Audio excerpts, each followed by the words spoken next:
memperkenalkan hasil kerja kami, yaitu tentang perangkat keras komputer. Sebelumnya, perkenalkan nama saya Saidah Nafisa, absen 33. Perkenalkan, nama saya Kafila Septiana Malepi, nomor presensi 17. Saya Maya Rahmawati, nomor presensi 23. Saya Kris Olivia Indro, nomor presensi 16. Saya Lili Syifa Masuda, nomor presensi 22.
RAM adalah memori yang mendukung proses penulisan dan pembacaan data yang disimpan ketika komputer sedang bekerja. Contoh RAM adalah SRAM, EDORAM, CD-RAM, DD-RAM, RD-RAM, dan VG-RAM. Fungsi utama RAM yaitu sebagai tempat penyimpanan data sementara yang digunakan oleh komputer atau perangkat elektronik saat sedang beroperasi. Monitor adalah perangkat yang berfungsi menampilkan hasil pemrosesan data atau informasi dalam bentuk teks, gambar, dan video. Monitor pada komputer berfungsi sebagai perangkat output utama yang menampilkan informasi visual seperti teks, gambar, dan video.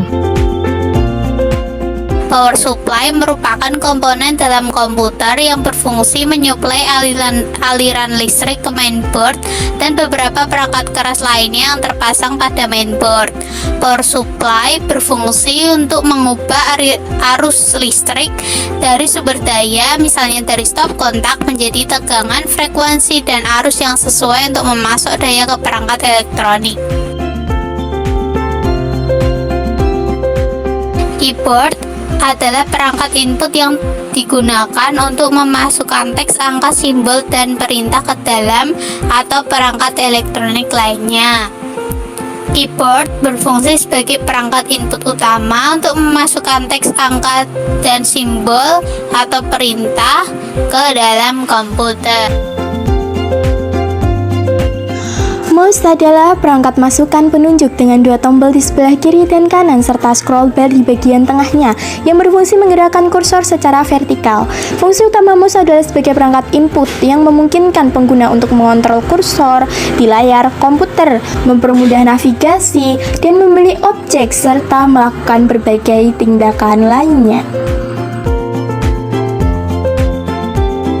CD-ROM adalah media penyimpanan data digital berbentuk cakram padat yang hanya dapat dibaca, tidak dapat ditulis atau dihapus. Fungsi utama CD-ROM adalah untuk membaca data yang tersimpan pada CD. CD-ROM juga digunakan untuk mendistribusikan perangkat lunak, game, dan data lain yang tidak perlu diperbarui. Selain itu, CD-ROM juga bisa digunakan untuk menyimpan data dari komputer ke CD, meskipun prosesnya membutuhkan burning data. Mainboard atau papan utama komputer merupakan rangkaian elektronik yang bertugas sebagai penyedia jalur data bagi setiap komponen yang terhubung pada komputer, seperti CPU, hard disk, dan DVD drive. Fungsi mainboard atau motherboard sebagai penghubung utama dan pusat komunikasi di komputer. Hard disk adalah perangkat penyimpanan yang memanfaatkan piringan magnetis sebagai sarana penyimpanan data. Hard disk memiliki fungsi utama sebagai media penyimpanan data permanen untuk komputer, termasuk sistem operasi, program, dan berbagai file pengguna. Fans komputer atau kipas komputer adalah komponen yang berfungsi untuk mendinginkan bagian-bagian perangkat keras komputer, khususnya CPU, prosesor, dan GPU Graphic Processing Unit yang menghasilkan panas saat bekerja. Fungsi utamanya adalah mencegah komponen tersebut menjadi terlalu panas dan rusak karena panas berlebihan sehingga menjaga kinerja dan umur komponen tetap optimal. Heatsink adalah perangkat yang berfungsi untuk mendinginkan komponen yang menghasilkan panas seperti CPU atau GPU dengan cara memindahkan panas ke udara atau cairan. Kipas komputer berfungsi untuk mendinginkan komponen-komponen di dalam casing komputer, terutama prosesor CPU dan kartu grafik GPU.